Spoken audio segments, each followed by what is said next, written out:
So with this week's episode of Spēsu Dandi, I will say that this episode's decent. Yes, it's a decent episode. But for a season finale, it's pretty weak. It was pretty weak. And honestly, I didn't really care for this episode that much. I didn't really enjoy it that much, honestly. I actually enjoyed last week's episode more. Because, I don't know, maybe because it was funnier or whatever. I don't know what it was. But I actually enjoyed the episode, even though it was, you know, nothing really...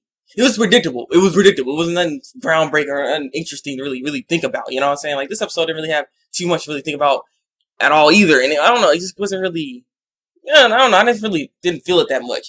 Maybe because I don't really like QT that much. Because, I mean, I don't really care for QT too much. And this is QT's episode. So, I was hoping this episode would make me like QT a little bit more. Like how Meow's episode made me like Meow more. But, I don't know. I don't really care too much about this. With him falling in love with this robot, this coffee maker. And then, come to find out, coffee maker actually like this person at his cash register. And, yeah, it's a lot of dumb bullcrap. Apparently, he didn't register that in his mind. You know what I'm saying? He didn't register, because cash register, yeah, I'm sorry.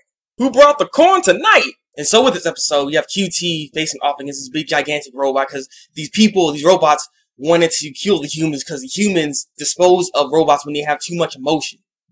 And that's some bullcrap, because if they start feeling like they love something, or they have a soul, basically, they dispose of these robots and put them into this place called Dream Island, where they just dispose of them and kill them and crap. I'm like, dang, that's cold-blooded. I mean, yeah, they have oil, but it's cold, okay? It's cold.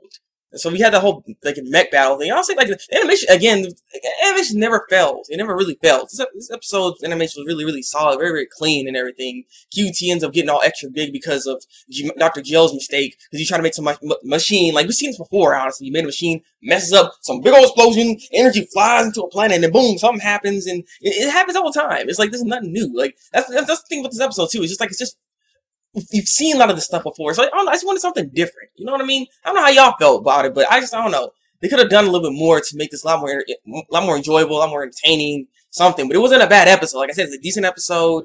You know, the mech battle was actually pretty nice to see, and like I said, it was just not bad. It's not bad. I don't really so much I can say. The only thing I gotta ask though is what's going to be replacing Spēsu Dandi on Toonami, since Spēsu Dandi is gonna take a break and come back in July for the season 2.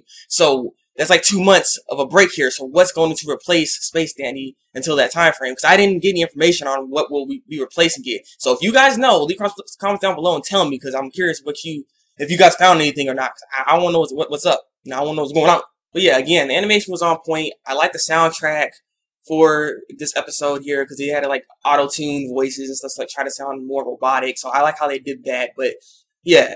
So, leave your comments below and tell me what you think of this week's episode of Spēsu Dandi. Like this review, and subscribe to my channel if you want to see some more Spēsu Dandi reviews. I'm probably going to review Season 2 when it comes in July, so be prepared for that. So, yeah, this has been the Thabreakmaster, and until then, people, break out.